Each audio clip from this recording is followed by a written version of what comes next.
He had faith that he'd come. Yue instructed him to go back first and leave the rest to him. Yao cried, begging him to retreat together since he believed that they couldn't take on those assassins. He knew that once they were back in the city, they wouldn't catch them. Yue told him that it would be fine. He urged him to go so he wouldn't hold him back. While in tears, Yao took out a scroll and assured Yue that he'd come back with his people right away. As long as there's anyone in his guild that can revive, no matter what the cost, he was determined to bring them to help him. Yao was gone. Yue challenged those men to attack him. Pei ordered them to attack. They looked down on him for being a beast master, so they were confident that they could kill him. They competed against each other because whoever took Yue down would get a reward from their boss. Yue pulled out his staff and it fully materialized, and with it, he summoned the Dark Skeleton King. Their jaws dropped. They couldn't fathom how he could summon a Golden Skeleton King. They questioned what monster he messed with. Yue remembered that he had to thank them. He took out some eggs and told them that he reached level 25, but the eggs were level 30 elites, and the silver-armored scorpion was a bit weaker. The system asked him if he would like the Golden Skeleton King to inherit all the silver-armored scorpion skills and experience. When he accepted that, the system notified him that the Golden Skeleton King had devoured the silver-armored scorpion. The evolution increased by 1, which made the current evolution 10 out of 10. With that, the Golden Skeleton King elite level evolved into a rare level. The next evolution required devouring 10 rare pets. In addition, the Dark Skeleton King inherited the charge assault from the silver-armored scorpion. He said sorry to the scorpion. Then he clicked the screen for the Death Knight set. With that, he received the full Death Knight set level 25 2-star. Summoning a same-level skeleton warrior made him think that it was similar to having 2 pets. Plus, if he refined it to 10 golden attributes, the effect would be stronger. He started refining. The treasure chest opened. It gave out a bright golden light. A notification flashed on Yue's screen, signaling that he had acquired several powerful items, all level 25 with 2-star ratings. Among them was the Eternal Magic Wand. He also received the Demon-Slaying Death Ring, the Eternal Magic Hat. Next was the Demon-Slaying Death Robe, the Demon-Slaying Death Pants.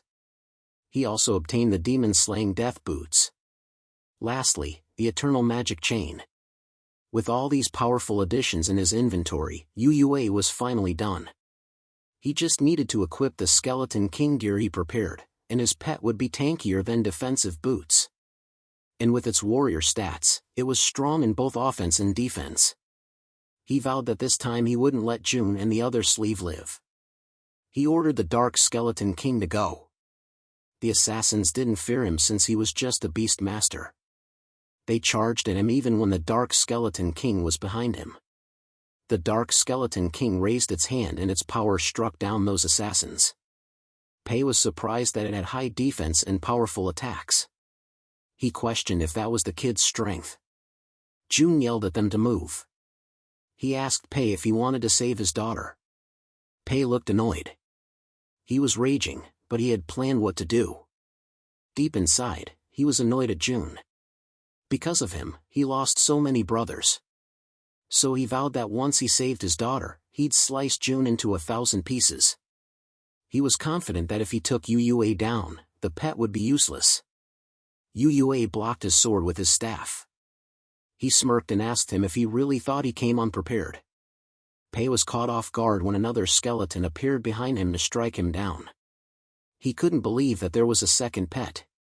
The skeleton hit Pei on his back. Yue released all his powers.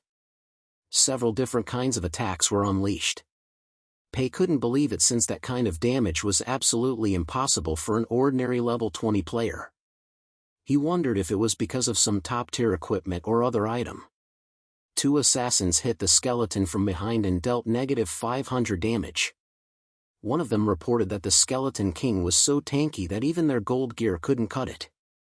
Pei decided to go after the Beastmaster first since the Skeleton King was just a pet. He instructed them to leave 2 high-agility ones to restrain the Skeleton King while the rest focused on attacking Yue. He believed that UUA wouldn't be able to withstand the attacks from those level 30 players.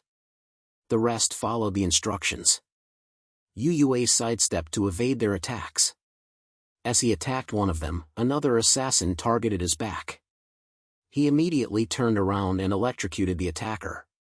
2 assassins from his side jumped in to slash him. He created a barrier around him to block the attacks. Suddenly, someone arrived and announced that the guild leader had ordered them to protect UUA. UUA asked who they were. The man approached UUA and introduced himself as Xiao Yao, the vice president of the Supreme Guild.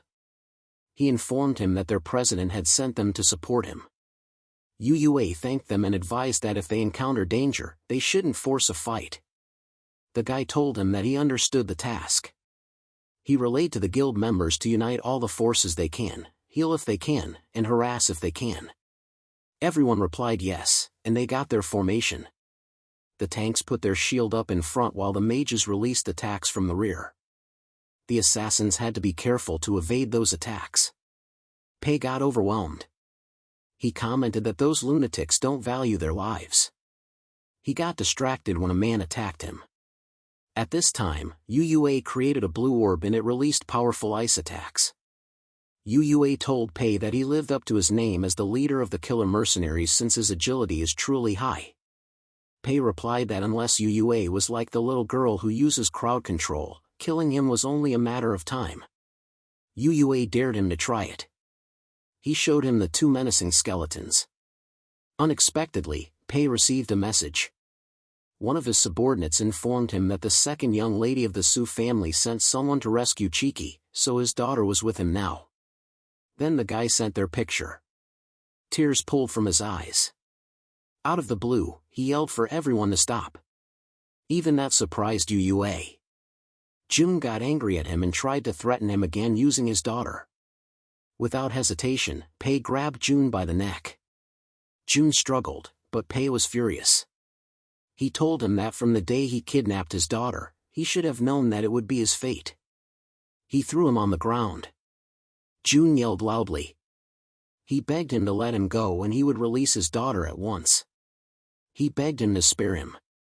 Pei told him that there was no need for him to do that because his daughter was already at home. He stabbed Jun in the chest, and just like that, Jun vanished. UUA knew Jun had strong backing. He asked Pei if he wasn't scared that he would retaliate. Pei replied that in their line of work, they live on the edge and they can't even protect their families. He knelt in front of UUA and apologized to him on behalf of the killer mercenaries. UUA was confused about what he meant. Pei explained that UUA's friend saved his daughter and he couldn't thank him enough. Since they had killed many of their people, he offered to carry that burden and pay with his life.